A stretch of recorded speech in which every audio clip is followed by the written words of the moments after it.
Well, actual free agent talk makes us kind of sad right now, so let's just make some stuff up, shall we? Let's put on our GM hats and look at the Colorado Avalanche Big Three forward free agents and determine whether Valeri Nichushkin, Nazem Kadri, and Andrei Burakovsky can be fits with the Nashville Predators and what it might take to get them here. Coming up today on the Locked On Predators podcast. Your Locked On Predators, your daily podcast on the Nashville Predators. Part of the Locked On Podcast Network, your team every day.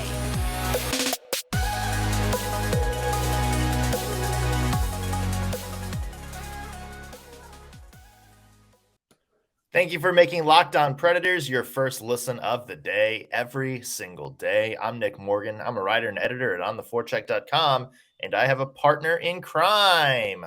You do. I am Ann Kimmel. I'm a writer at ontheforecheck.com.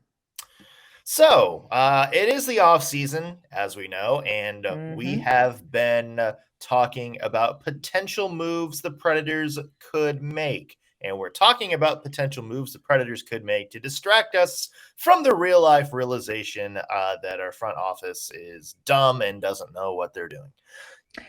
There's that. You can only lament so long before you become exhausted. Yeah. So instead, we are taking a look at some other options, team or players that the Predators could bring in, either via trade or free agency. We've, of course, talked about JT Miller before. We've talked a little bit about Johnny Gaudreau, those kind of players. Today, it's the Avalanche Big Three when it comes to free agent forwards. They have three guys that made a big impact on their team last season. You have, of course, Nazem Kadri, who was front and center in a lot of storylines. You have Andrei Burakovsky, the sort of, journeyman of the group, who has had stops with the Washington Capitals and won a cup there. And you have Valeri Nichushkin, who has kind of exploded onto the scene this year. It wasn't that long ago. A lot of people were calling him a first-round bust.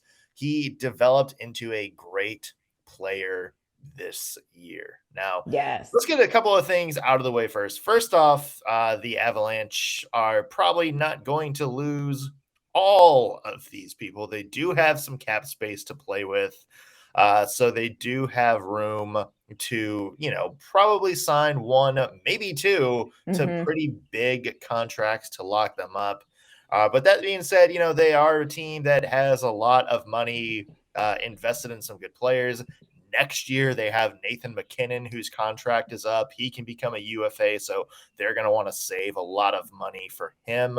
So, you have to imagine, Anna, one of these three, Kadri, Nichushkin, and Burakovsky, are going to be on the market. So let's start by this, because we'll look into the fit for the Predators in a second. If you're the Colorado Avalanche and you can pick two out of the three to sign, who are you going with? Yeah, this is a great question. And here's the conundrum / blessing that the Colorado Avalanche are in right now, because you really can't go too far wrong. All three of these players have just been key and had phenomenal seasons for the Avalanche and have tons of good tread left on their tires. So Colorado can't go wrong. Now, I'm sure they would love to keep all three of them, but life ain't fair. Ask us in Nashville. So they're going to have to get rid of somebody. I would say if I were Colorado, I would want to hold on to definitely Nichushkin, because they can pronounce his name right, and I struggle with it every time. I mean, same. It's, we can just call him Val. And, when it comes to, because I think you're going to get Val for a semi-decent price. He's been a steal. He's going to definitely need a huge contract boost, but I think he is going to be worth what Colorado's willing to pay. And you've got enough money left over for one of the other guys. There's a part of me that thinks they'll probably stick with Kadri, just because I think he's maybe more of that kind of physical. He gets that little physical edge with him as well. So if I'm Colorado, that's what I'm going with. But because we are Nashville GMs this morning, I'm just going to say all three of them are open and available. Yeah.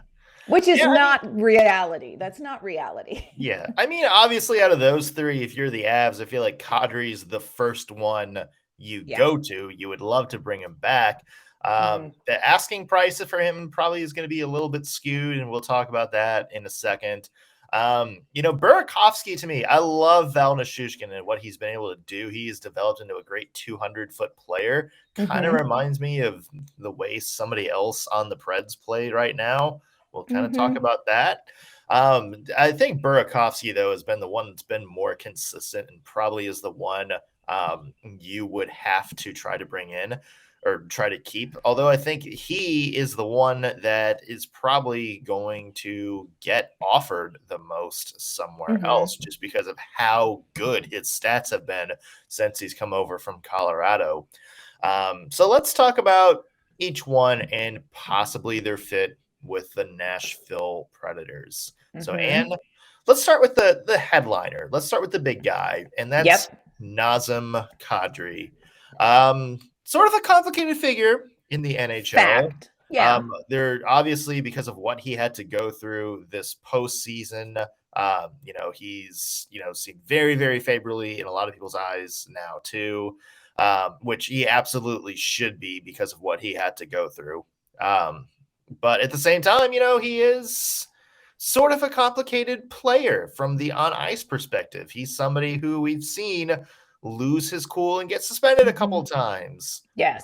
He's also, this was his best year, So how do you see Kadri fitting in with the Nashville Predators? This one is tricky for me because on the one hand, like you said, this is somebody who is a little bit more of a complicated read. I think his style of play, this is somebody who is extremely physical, who is extremely passionate on the ice, who is in that way, I think, wow, what a great fit for the Nashville Predators, because the Predators are such a hard-checking team. Physicality is so important to the style of hockey that the Predators are playing. This is how they're constructing the team. And so in that regard, I think Nazem Kadri would be such a great fit for the Predators. But there is such a fine line, and this is something we've talked about on the podcast all season long. There is such a fine line between playing with physicality and playing with a physicality that ends up hurting your team. And we saw it this season with Nashville as far as the number of penalty minutes, the penalties that were taken at crucial times that cost the Predators something. And you have to wonder when you look at somebody like Nazem Kadri, is which camp is he going to land in? Is he going to land in the camp where he toes that physicality line really well and helps the Nashville Predators?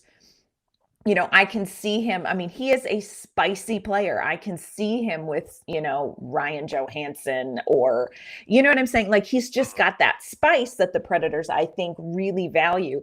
But you have to weigh out, is he able to toe that line? And you look back at, his past history he has had several suspensions for illegal hits or for illegal cross checks or boardings. And, you got to weigh that out. And I think it's something that the Predators, as they do shopping across the board, are going to be looking for physicality, but they have got to be wise about who they bring in and how they play with physicality. So that's kind of the hitch in my giddy up when I look at somebody like Nazem Kadri. There's also, I think, to me, maybe concern about how bipolar his stats have been. So you look at it this year. Fantastic season for Nazem Kadri, his career best season, 28 goals and 59 assists for 87 points.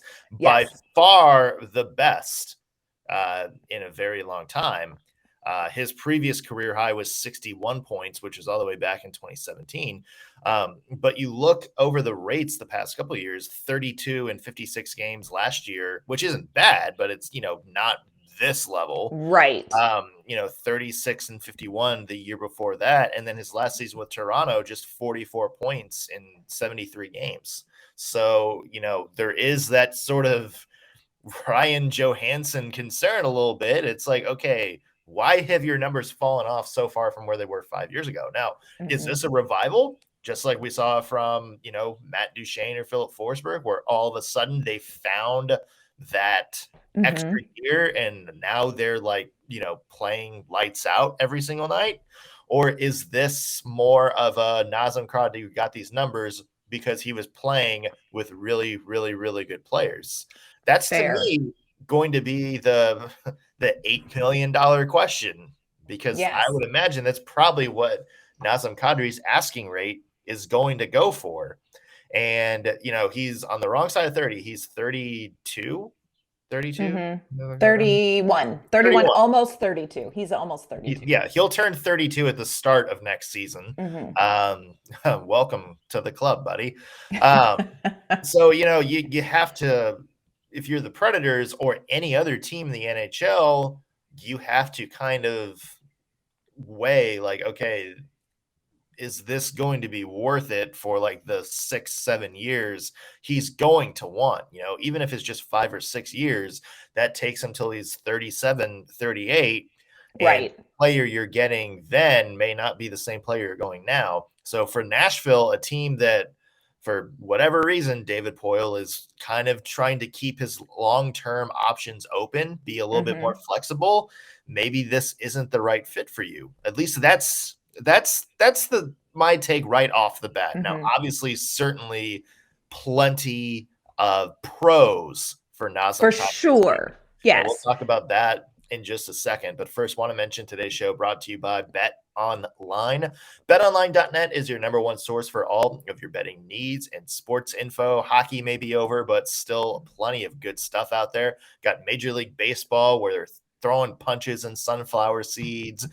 We got into the thick of the WNBA season, MLS. It's plenty of golf, boxing, UFC. So there are plenty of props, odds, and lines for any sport you can imagine, from stuff like who's going to get the first home run of the game, in soccer, who's going to score the first goal, anything like that you can find on BetOnline.net. And it's not just betting. BetOnline remains the best spot for all of your sports scores, podcasts, news, esports, and everything else you need. So head to the website today or use your mobile device to learn more about the trends in action.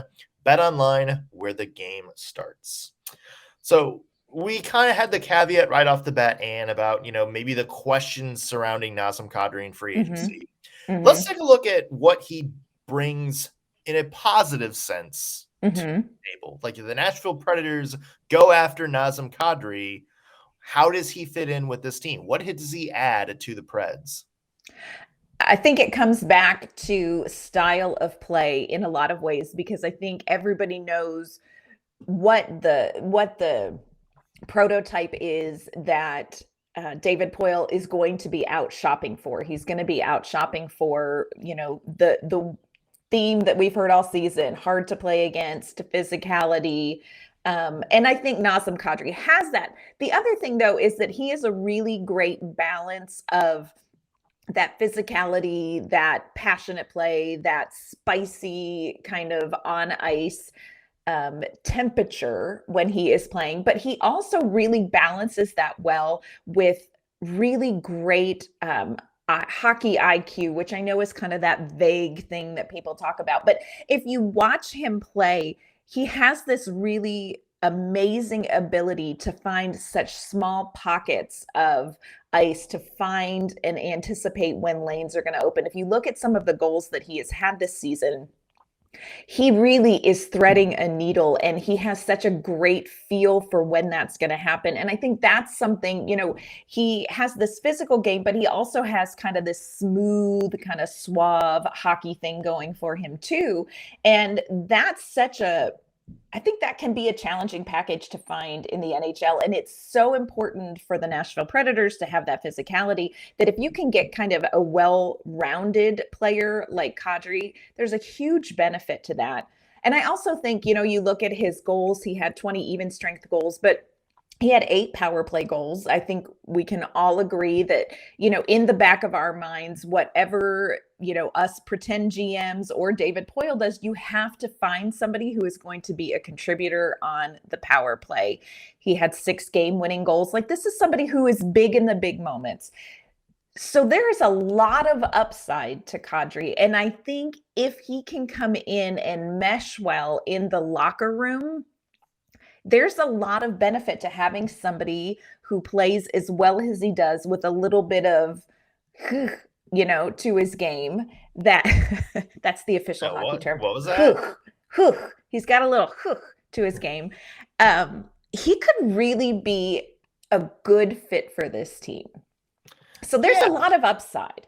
There is, and he does fit the style in which John Hines wants to play, which is kind of fast and physical. Mm-hmm. He's got a lot of speed, and I think that, to me, was maybe the biggest part of the game, is just how fast he is. Mm-hmm. And you look at the Nashville Predators, who struggled last season keeping up with the faster teams. Like, yeah, they're physical, like they can throw hits and all that.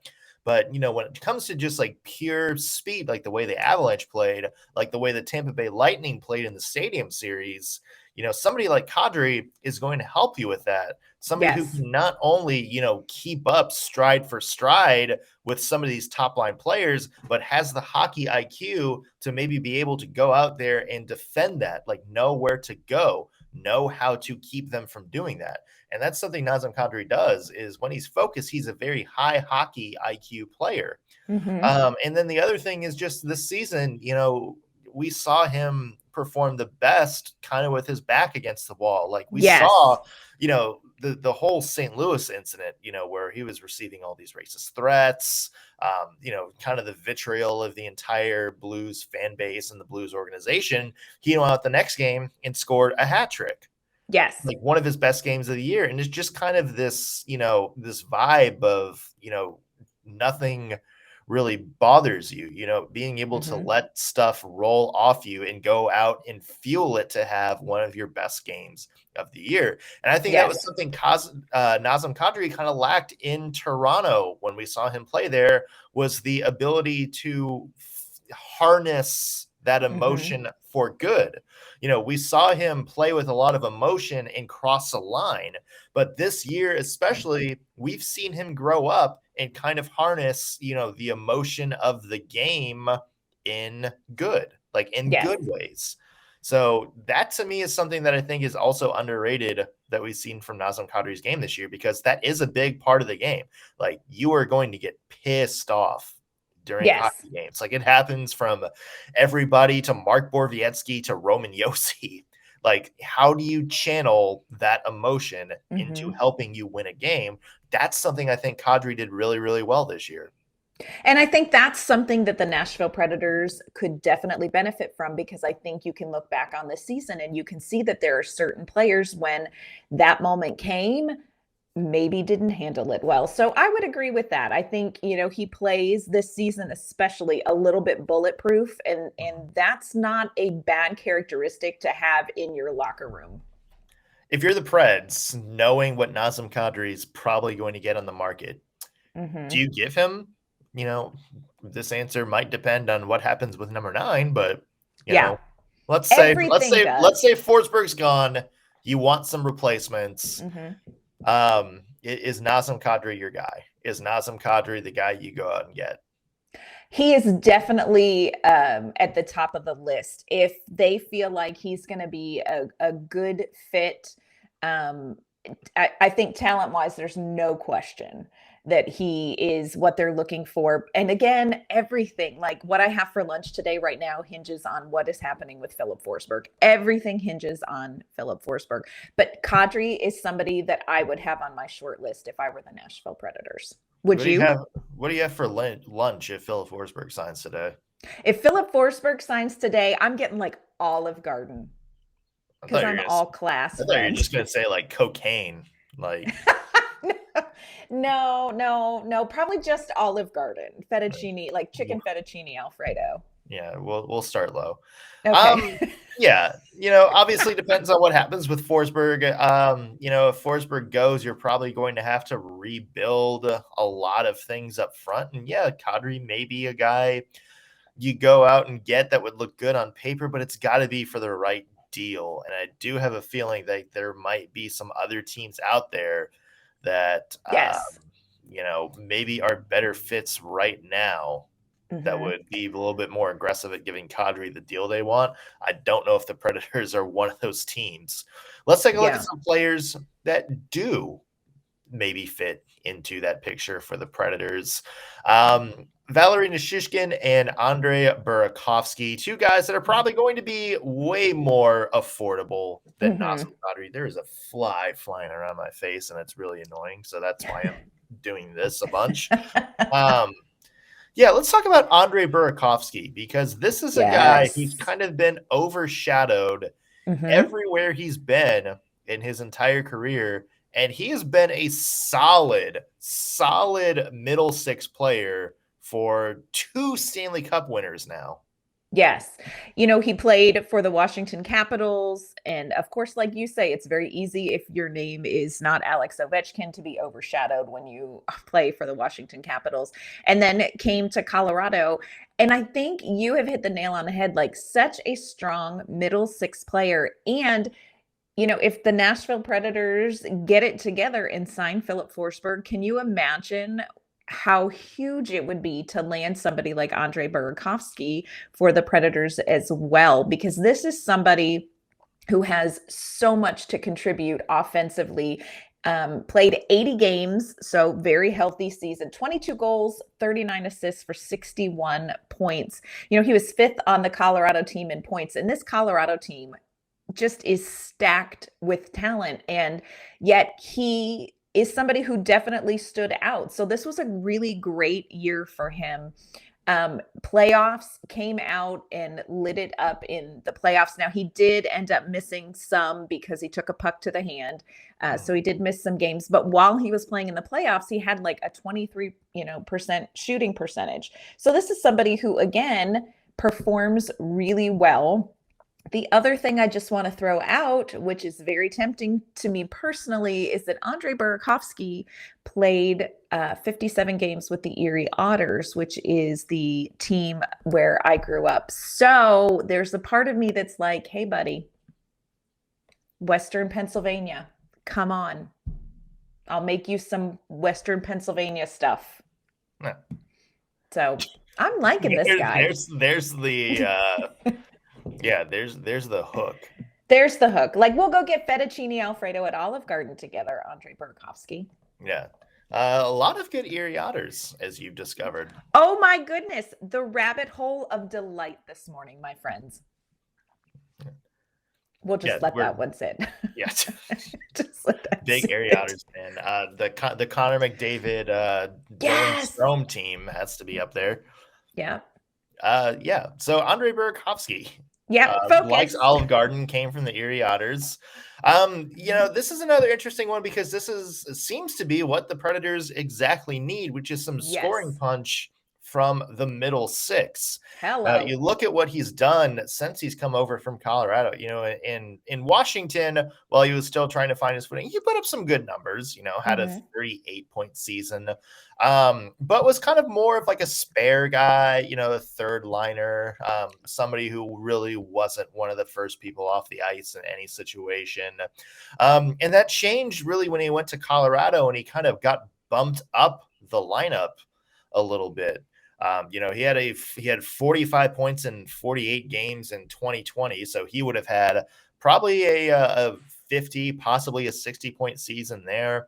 Again, 44 and 53 last year, so there's another person that was close to a 50, 60-point pace. And then, of course, this year he scored 61. So you're looking at a player who, had it not been for weird seasons the past 2 years, probably would have been either a 50 or 60-point scorer in each of the last 3 seasons. And that's something I think that makes him a fantastic fit in Nashville.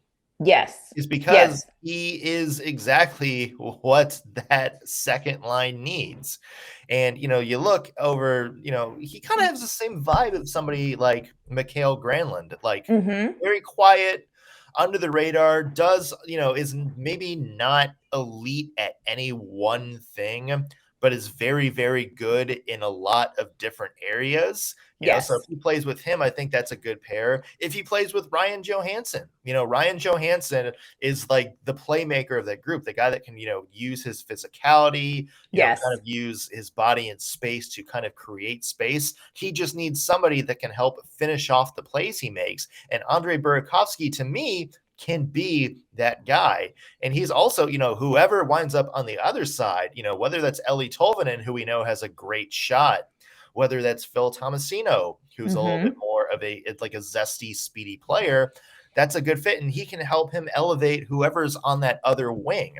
So to me, Burakovsky, that's somebody, if I'm the Preds, I'm very interested in, because that's exactly what you need.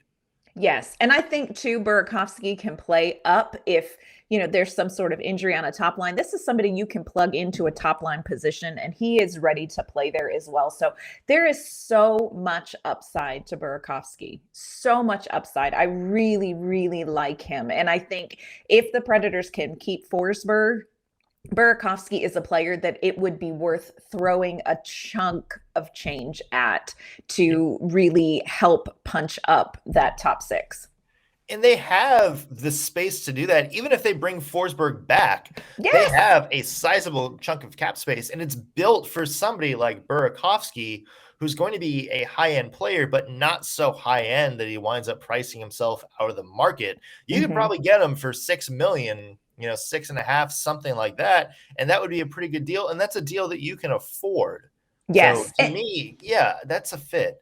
The wild card in the entire bunch, Anne, is Val Nichushkin. And I want to talk about him in just a second. First, though, want to tease what we have coming up later this week. For Locked On Predators podcast. And I know you have a special show lined up for tomorrow. I do. I'm so excited. Tomorrow, I am going to talk with my friend Paige Martin. She is the in-arena host for the London Knights. She has spent a ton of time with Luke Evangelista, and we are going to talk about this amazing season he has had and where she thinks he may fit in with the Nashville Predators going forward. So that's coming up tomorrow. We also have a special show coming up Friday. About goal horns. It's the funnest Friday ever. Yeah. What's going to happen is we're going to tease this. We're going to be excited for it. And then all hell's going to break loose, isn't it? FIlip Forsberg's going to sign because we are so excited to do a show about NHL goal horns. FIlip Forsberg's going to re-sign or punch David Poile in the face. Either one. Either option would probably require an hour-and-a-half long special for us. And a trip to Olive Garden. With the cocaine. All right. So the wild card in the bunch, Anne, in this whole ordeal is Val Nichushkin. Yes. And I think we saw, if you just watched film on him this season, this is a guy that you would sign in a heartbeat. This is a guy you would absolutely want on your team at any cost. But it was such kind of a wild path to get to where he was this season. Yes, he has had a long haul in the NHL for somebody who is only 27 years old. He was drafted 10th overall in 2013-14 by Dallas, jumped right into playing, and then it just kind of the struggle bus a little bit for Val. But this season, you want to talk about somebody who absolutely took an opportunity and ran with it in a contract year. Val Nichushkin just lit it up. And you look at what he is making right now for Colorado, and Colorado got a steal of a deal on Val Nichushkin this season because he is on a 2-year, $5 million contract. Look, what he is going to garner as a free agent is going to knock his socks off after, this contract with Colorado. And this may be a player that Colorado doesn't want to part with. So I think the bidding war on Val is going to be fascinating to watch because he has earned himself, definitely looks by a number of teams. And I really, really like this kid. young man. What he does is he plays, I think, a 200-foot game. He's very active forechecking. Yes. Defense is fine. You're certainly not going to think of him as like one of the best like defensive forwards or like a shutway 2-down guy. But I think he does enough, in terms of pressure and forechecking that he kind of creates a lot of mayhem. Yes. It's funny, Ann, because the guy that he reminds me of, when you look at his size, when you look at his speed, when you look at his strong forechecking, I look at this and I say, this is what Yakov Trenin can be. Like, this is what Yakov Trenin can be. There's also, a lot of Tanner Jeannot to his game as well. So this is a guy, I know it's not going to happen, but, if the Preds sign him, wouldn't it be great to just put him on the Herd line? Oh my gosh. Like, just imagine him on the Herd line just for the chaos that line ensues. Now, obviously, he's going to be, if the Preds sign him, he'll be a top 6 forward for sure. But that's like the style he plays with. Like, he's so much fun to watch, and he can cause a lot of mayhem. And I say that word mayhem, but it's just, sometimes, when you're forechecking that hard, you're getting into spaces, you're putting your body on people, you're making the puck handler maybe think about, I got to get this off before this time. Yes. You cause them to maybe have to react a split second sooner than what they're anticipating. That can change a game. And we saw that a lot in the postseason, especially that, early on in the Stanley Cup finals when Nichushkin was just having career game after game after game. Like, we saw him kind of change the game or set up really good chances just by being all up in that Tampa Bay defense's grill. We saw a lot of turnovers caused when he was on the ice. And that's somebody that I think would be perfect for the Nashville Predators, who kind of play, this physical sort of counter-attacking sort of thing.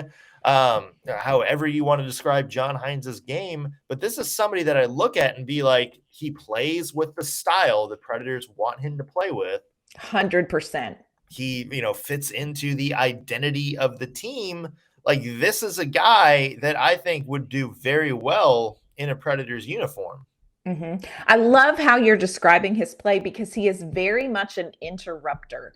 And that's somebody that you need, especially in the Stanley Cup finals, like you said, with a team like Tampa Bay. The Nashville Predators aren't packed with speed. So they need players who have kind of that interrupting ability. They can catch up to the play, they can interrupt it, they can distract, they can confuse a little bit. And give it a team pause. The Predators' style of play isn't built around speed. They need a little bit more speed, but it's not built around that. And so when you can bring in somebody like Valeri Nichushkin, who has that ability to interrupt team's pace, he has an ability to interrupt rushes. This is somebody that the Predators really should take a hard look at, especially like, I will say, if the Predators can re-sign Forsberg, Burakovsky or Nichushkin would be huge additions to this Predators roster. Huge additions. I think you would see definitely a next level for the Predators. And I will tell you, I love Val Nichushkin. I fell in love with him early on, and it has continued. It is not infatuation. It is bring him here. I will bake him cookies. Yeah. Of course, there is the question, like the caveat, can he repeat this season? Because 25 goals, 27 assists, was this a breakout year?